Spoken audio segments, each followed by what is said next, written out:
Hello everyone, welcome to Crackex. तो आज हम डिस्कस करने वाले हैं weakening of the earth magnetic field between Africa and South America. ठीक है। ये जो रीजन है रेड कलर से जो मार्क्ड है, यहीं पे जो है मैग्नेटिक फील्ड की सबसे ज़्यादा वीकनिंग अभी पाई गई है कुछ रिसेंट ईयर्स में। और इस एरिया को हम जानते हैं SAA के नाम से, जिसका की फुल फॉर्म है साउथ अटलांटिक एनोमैली। ठीक है। तो चलिए हम आगे डिस्कस करते हैं इसके बारे में। वीडियो अच्छा लगे तो शेयर करिएगा, अदरवाइज नो इश्यूज़। ये न्यूज़ में क्यों है? क्योंकि swarm constellation of satellites, European space agency के जो सैटेलाइट्स हैं, उन्होंने पाया कि SAA के ऊपर जो है मैग्नेटिक वीकनिंग पाई गई है। ठीक है। उसके बाद में अच्छी बात यह है कि जो भी अभी डिप आया है वो नॉर्मल फ्लक्चुएशंस की रेंज में ही है, तो ज़्यादा परेशान होने वाली कोई बात नहीं है।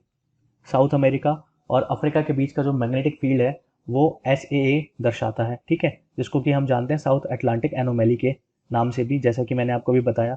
अब इसमें क्या होता है कि वैन एलन रेडिएशन बेल्ट एक होती है। ठीक है। तो वैन एलन रेडिएशन बेल्ट अर्थ के चारों तरफ है, सराउंडेड है ना। तो बट SAA एक ऐसा रीजन है जहाँ पे ये सबसे करीब पाई जाती है अर्थ के ऊपर। ठीक है। और जो डिफरेंस है नॉर्मल रेंज का वो है 200 किलोमीटर डाउनवर्ड्स। अब इसकी वजह से क्या होता है, फ्लक्स जो है वहाँ पे वो बढ़ जाता है एनर्जेटिक पार्टिकल्स का, जो पार्टिकल्स होते हैं लाइक इलेक्ट्रॉन, प्रोटॉन और अल्फा पार्टिकल्स, बीटा पार्टिकल्स। और जिसकी वजह से जो ऑर्बिट्स, जो सैटेलाइट्स ऑर्बिट कर रहे होते हैं वहाँ पे, वो अपनी नॉर्मल पोजीशन में ऑर्बिट ना करते हुए उनको थोड़ा हायर ऑर्बिट करना पड़ता है। ठीक है। वो नेचुरली हायर ऑर्बिट पे पहुंच जाते हैं। अब ऐसा क्यों होता है? ऐसा इसलिए होता है क्योंकि जो मैग्नेटिक फील्ड है, जैसा कि हम जानते हैं, वो पोल्स पर कुछ और है, इक्वेटर पे कुछ और है। ठीक है। पोल्स पे सबसे ज़्यादा होता है और इक्वेटर पे जो है वो कम होता है। तो ये इसका रीज़न है ऑर्बिट करने का, कि जो सैटेलाइट्स हैं वो ऐसे ऑर्बिट क्यों करते हैं। SAA ही वही रीज़न है जहाँ पे अर्थ का मैग्नेटिक फील्ड जो है वो सबसे ज़्यादा वीकेस्ट है as compare to the earth centred dipole field. ठीक है।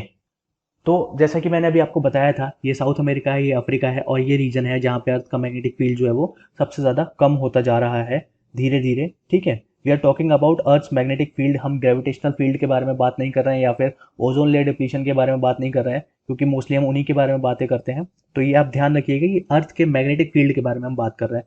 तो ये SAA के नाम से भी जाना जाता है। ठीक है। तो आगे चलते हैं। तो अब हम जान लेते हैं वैन एलन रेडिएशन बेल्ट के बारे में। अब ये वैन एलन रेडिएशन बेल्ट क्या है? देखिए, वैन एलन रेडिएशन बेल्ट एक वो रीजन है जहाँ पे बहुत ज़्यादा एनर्जेटिक पार्टिकल्स पाए जाते हैं, बहुत ज़्यादा एनर्जेटिक चार्ज पार्टिकल्स पाए जाते हैं, like electron, proton, atomic nuclei, beta particles, alpha particles. ठीक है। तो अब क्या होता है, जो कि निकलते हैं सोलर विंड से। अब सोलर विंड क्या होता है? सोलर विंड वो विंड होती है जो कि ओरिजिनेट होती है सन के आउटर मोस्ट एटमोसफेयर से। और सन के आउटर मोस्ट एटमोसफेयर का नाम है कोरोना। ठीक है।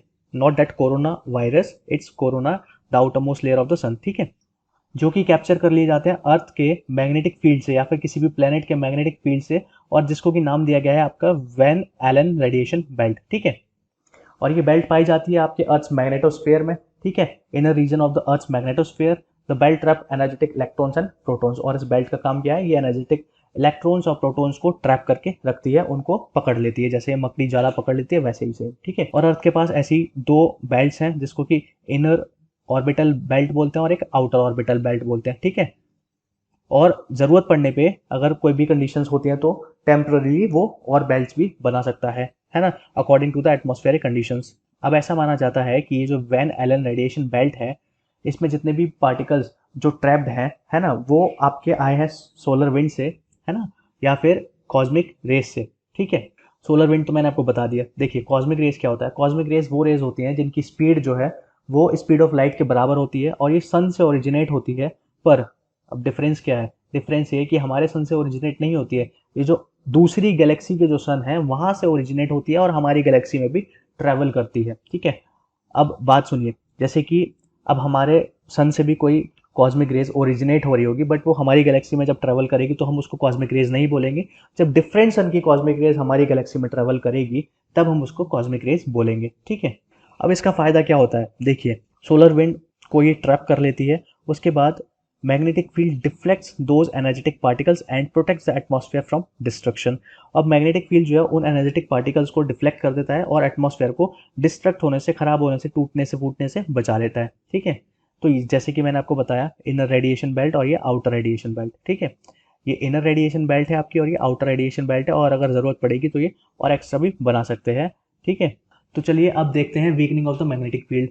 पिछले 200 सालों में the magnetic field has lost 9% of the strength on a global average. 9% अपनी स्ट्रेंथ 200 सालों में पिछले लूज कर चुका है मैग्नेटिक फील्ड, ठीक है ना।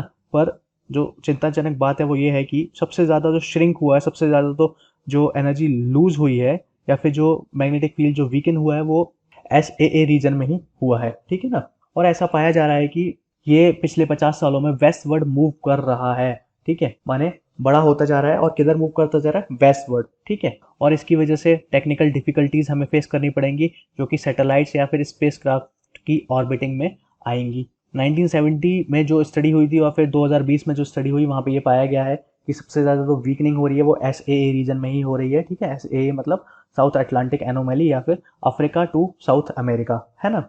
This region has grown and move westward at a rate of around 20 kilometre per year. और ये एक साल में 20 किलोमीटर मूव कर रहा है टुवर्ड्स वेस्ट साइड, ठीक है। तो ये याद रखने वाली बात है। अब देखिए इसके इम्पैक्ट्स क्या होंगे। इसके इम्पैक्ट्स ये होंगे कि एक तो ये अनवांटेड रेडिएशन को हमसे दूर रखता था या फिर रखता है ना। दूसरी बात, हमें मैग्नेटिक पोल्स को डिफाइन करने में या फिर डिस्कवर करने में मदद करता है। उसके बाद दूसरी बात होती है कि ग्लोबल वार्मिंग या फिर वेदर चेंज की तरह ये डायरेक्टली ह्यूमन लाइफ को अफेक्ट नहीं करेगा बट इनडायरेक्टली अफेक्ट करेगा, क्योंकि ये उसकी टेक्नोलॉजी को अफेक्ट करने वाला है, ठीक है ना। अब क्या होगा, जो रिवर्सल हो रहा है या फिर जो अपरेंट शिफ्ट हो रहा है, जो मूवमेंट हो रहा है 20 किलोमीटर्स पर ईयर, उसकी वजह से क्या हो रहा है कि जो सैटेलाइट और टेलीकम्युनिकेशन सिस्टम है जो जो उस रीजन में ऑपरेट कर रहे हैं उनको प्रॉब्लम झेलनी पड़ेगी, फेस करनी पड़ेगी। या तो वो काम करना बंद कर देंगे या फिर कोई अलग तरीका जो है साइंटिस्ट को डेवलप करना पड़ेगा जिससे कि वो नॉर्मली ऑपरेट करते रहें। बट ये प्रॉब्लम्स अभी आने वाली है उस रीजन में जो सैटेलाइट्स ऑपरेट कर रहे हैं, ठीक है। और it could also affect mapping and navigation system in smartphones. अब इससे क्या है, मैपिंग जो हम गूगल मैप्स या फिर जो भी मैप्स यूज़ करते हैं उसमें प्रॉब्लम आने वाली है, नेविगेशन सिस्टम में प्रॉब्लम आने वाली है। मतलब डायरेक्शन अगर आप कहीं जाना चाह रहे हैं और आप कहीं पहुंच जाएंगे, ठीक है। अब इसमें क्या होगा, जो माइग्रेटरी बर्ड्स होते हैं, एनिमल्स होते हैं जो कि सीजन के अकॉर्डिंग माइग्रेट करते हैं, उनको भी डिफिकल्टी आने वाली है माइग्रेट करने में, ठीक है। क्योंकि उनको पता नहीं लगेगा कि अब सीजन उनका फेवरेबल हो गया है उस डायरेक्शन में जाने के लिए या फिर नहीं हुआ है। Still the research is going on और अभी भी हमें पता नहीं है कि कितना डैमेज अब तक हो चुका है। देखिए अब इसके कंक्लूजन्स क्या है या फिर इम्प्लीकेशंस क्या है।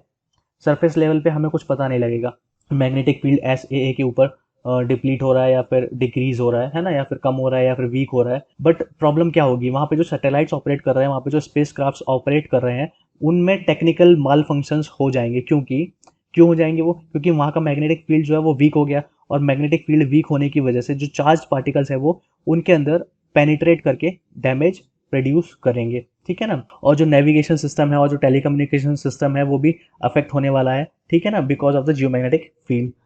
It may also affect the navigation, mapping, telecommunication and satellite systems which rely on geomagnetic field, ठीक है। अब उस रीजन में जो सैटेलाइट्स या फिर टेलीकम्युनिकेशन जो कि ऑपरेट कर रहे हैं और जो जियोमैग्नेटिक फील्ड पे निर्भर हैं अपनी सर्विसेज प्रोवाइड करने में, उनको सबसे ज़्यादा प्रॉब्लम फेस करने को मिलेगी, ठीक है। और जो वहाँ पे जो कंप्यूटर्स कनेक्टेड हैं लैन वैन से, उनको प्रॉब्लम फेस करनी पड़ेगी। मोबाइल जो कनेक्टेड है उनको प्रॉब्लम्स फेस करनी पड़ेगी और जो सिमिलर डिवाइसेज हैं उनको भी ये प्रॉब्लम फेस करनी पड़ेगी, ठीक है ना। तो यही था SAA साउथ अटलांटिक एनोमली के बारे में, ठीक है। Thank you, thanks for watching.